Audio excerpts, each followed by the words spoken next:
tout le monde, c'est Lilian et Valentin. On espère que vous allez bien. Bienvenue dans cette nouvelle vidéo. Aujourd'hui on attaque une nouvelle étape des travaux, à savoir le raillage de toute la maison. Ouais, et on va utiliser un nouvel outil, vous allez voir, il va déboîter. N'oubliez pas comme d'habitude, le petit pouce en l'air, de vous abonner si c'est pas encore fait, le petit commentaire si vous avez des questions, des remarques, et nous on vous laisse avec la vidéo.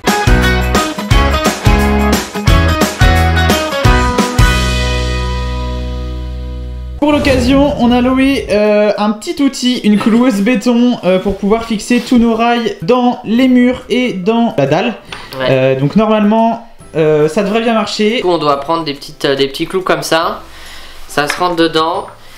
Et avec la puissance de la machine, ça peut pénétrer les parpaings et le béton assez rapidement. Ça nous permettra de ne pas faire les trous, mettre les chevilles, Ouais, parce qu'en fait, on a compté. À frapper. On avait à peu près 240 trous à faire. Donc si on avait dû faire avec la perceuse plus des chevilles à frapper, on en aurait eu pour un peu de temps. Donc on a loué cette machine, on espère que ça va bien fonctionner. Ouais, on espère que ça va nous faire gagner du temps et pour avancer encore plus vite. Mais avant ça, il faut qu'on puisse positionner nos rails. On va attaquer par la buanderie. Donc il faut qu'on mesure au sol, au mur, pour savoir où est-ce qu'on va mettre nos rails par rapport à l'épaisseur de notre isolant. C'est parti! Ah oui, avant ça, il faut qu'on nettoie un peu le sol parce que là, ça va pas être possible de fixer des rails. Au sol, on va d'abord commencer à mettre les lisses. C'est les lisses clip du système Optima de la marque Isover. On va pouvoir les placer au sol, on va les aligner avec un cordeau et après on va pouvoir venir enfoncer avec notre cloueuse les clous qui va permettre de la maintenir. Le principe de ces lisses, c'est qu'elles vont ensuite tenir les rails de toute notre structure de mur. Donc on va en mettre au sol et au plafond, et puis on va mettre une fourrure le long du mur à 1,35 m de hauteur. Bon, il y aura un système autour des fenêtres qu'on vous expliquera après, et sur ces fourrures on viendra clipser nos appuis pour la laine de verre, et après clipser les rails. Vous allez voir, c'est super pratique. Alors là il n'y a rien de niveau. Donc pour vous expliquer, sur ce mur là on va mettre un isolant d'épaisseur 90, donc ce qui fait qu'on va décaler notre lisse de 90, mais de l'endroit où le mur est le plus avancé. Donc là on est en train de mesurer, vérifier que c'est de niveau. Ensuite on va tracer un trait au cordeau, et comme ça on aura la ligne où on doit poser notre lisse, et puis on n'aura plus qu'à la poser.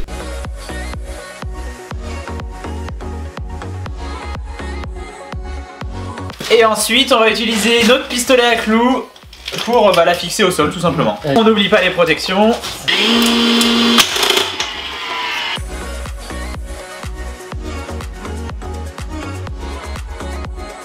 Notre première lisse est posée, mais vous voyez qu'il reste encore de l'espace jusqu'au bout là-bas. Donc en fait on va venir mettre une deuxième lisse dans l'alignement, qu'on va découper à la bonne longueur avec notre petite grignoteuse. Et puis ça va le faire.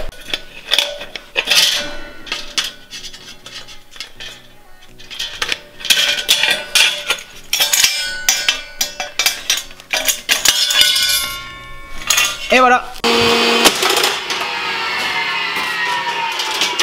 tient bien. Ouais.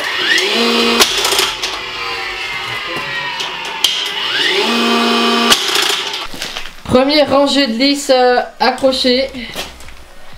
Bon ça va, c'est cool. Ça se fait bien. Donc ensuite la deuxième étape, c'est de venir mettre un rail au mur. Normalement on met un rail à 1,35 m par rapport au sol grand max, sauf que ici on a une fenêtre, donc en fait on va venir mettre un rail sous la fenêtre tout le long, et puis on en mettra un autre au-dessus de la fenêtre, et en fait ces rails là on viendra mettre des clips qui tiendront les rails qui seront verticaux. Bon allez Lilian.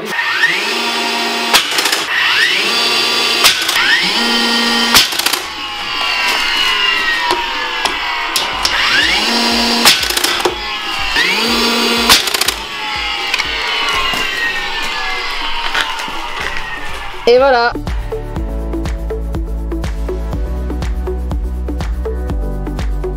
Et voilà, on a notre lisse installée, notre fourrure installée. La dernière étape, ce sera d'installer une autre lisse au plafond.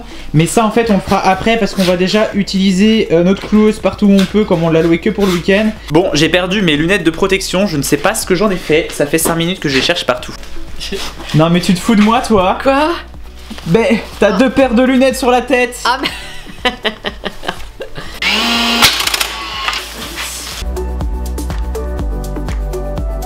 Il faut bien penser à laisser un écart de 2 cm environ entre les 2 lisses. Parce que après quand on va poser nos plaques de plâtre, et ben il faut penser qu'il y en a une qui va partir un peu plus par là et elle qui va revenir devant. Et ça va bien s'épouser. Donc voilà, on a fait ça des 2 côtés. Et là on a fait le petit coin pour la machine à laver. Là on a posé notre lisse. On avait fait attention à avoir un angle droit entre le retour de pièce là. Et là on va pouvoir poser après le rail au milieu.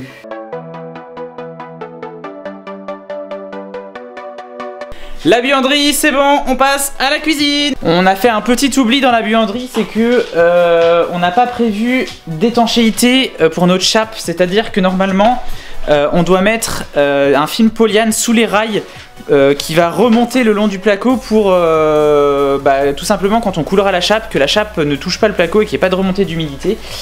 Donc on va voir comment on va faire pour récupérer le petit souci qu'on a eu dans la buanderie. On va pas tout redémonter, ça sert à rien. On va trouver un autre système pour faire cette étanchéité là. Mais du coup il faut qu'on le fasse bien là pour la cuisine. Donc on va découper notre rouleau de polyane et puis on va venir le poser au sol et faire nos repères au sol par rapport à ça.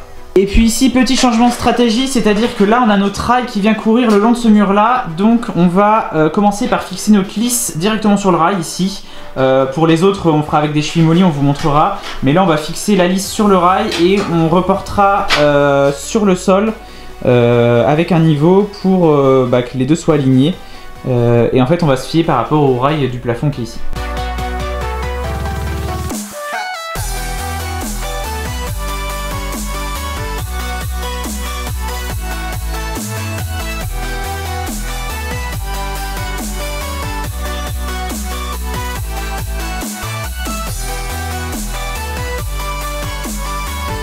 Bon, on avait mis notre rail, mais on vous dit il faut qu'on mette du film et puis on oublie de le faire. Donc bah, c'est ce que Valentin est en train de découper. Plus qu'à recommencer.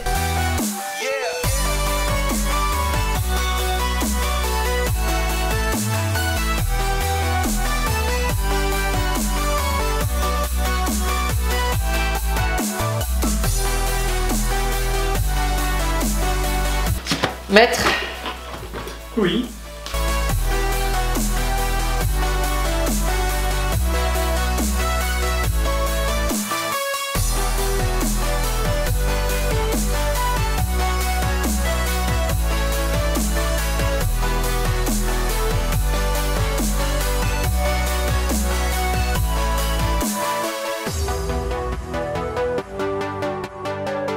Bon et bien ça avance bien, on a nos rails qui sont placés, nos lisses au plafond, ici on a décidé de les mettre. On a mis aussi des fourrures au-dessus des ouvertures, une ici, une sur l'IPN là. On a oublié d'en mettre une au-dessus de cette fenêtre là, faut qu'on le fasse. Et puis on en a mis une au-dessus ici pour voilà, faire tous nos encadrements, toute notre structure. Là on va filer au magasin de bricolage parce qu'on n'est pas sûr d'avoir assez de clous pour finir. Et si on peut pas, c'est la galère. On ne sait pas s'ils en ont au magasin de bricolage, on espère. Croisons les doigts. Et puis bah on se retrouve demain. Et c'est reparti pour un tour. Bon, on est allé au magasin de bricolage hier, on n'a pas trouvé de clous. On a fait le tour de tous les magasins de bricolage de la région, on n'a rien trouvé. Donc bah on va finir avec ce qu'on a, en espérant qu'on puisse faire le raillage du reste des 3 pièces. Bah faut rester pour voir si on va y arriver.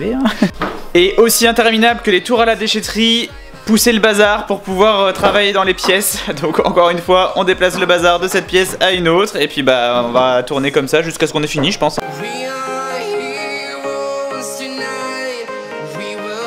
On va commencer par ce mur là où on va mettre une laine en épaisseur 120. Donc bah on mesure 120, on rajoute 2 cm, on met notre lisse.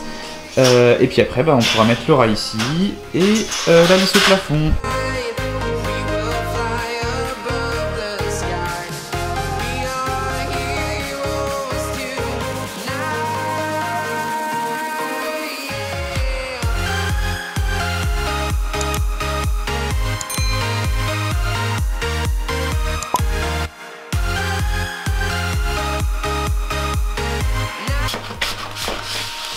Tu fais quoi Valentin? je me mets de l'auto-bronzant parce que je prépare mes vacances. Je découpe un morceau de film Polyane, P-O-L-Y-A-N-E.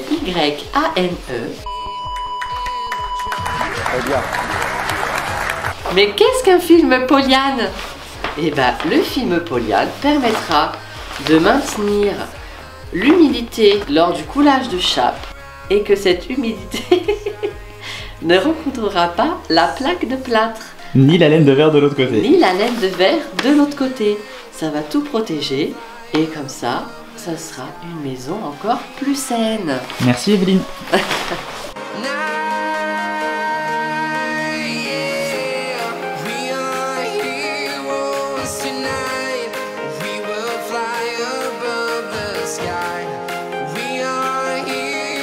Donc là ici on doit clouer un rail sur l'IPN en acier.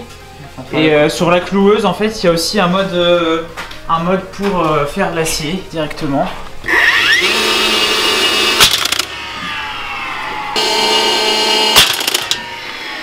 Bon, on a fait ce qu'on pouvait là pour le salon pour l'instant, on va pouvoir passer à la chambre. Allez, encore une pièce à vider.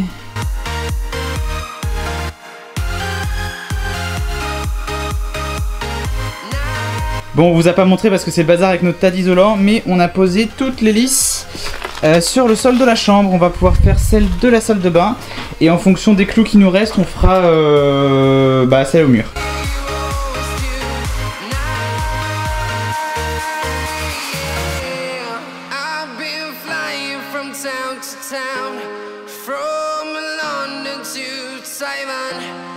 La salle de bain c'est good, il nous reste quand même quelques clous. Il doit nous en rester une dizaine, un peu plus, allez, une vingtaine. Donc ce qu'on va faire, c'est qu'on va attacher les rails qui vont être un peu plus compliqués, ceux qui doivent aller contre les murs au-dessus des ouvertures. Donc un là, pareil de l'autre côté, et puis ça nous fera gagner un peu de temps.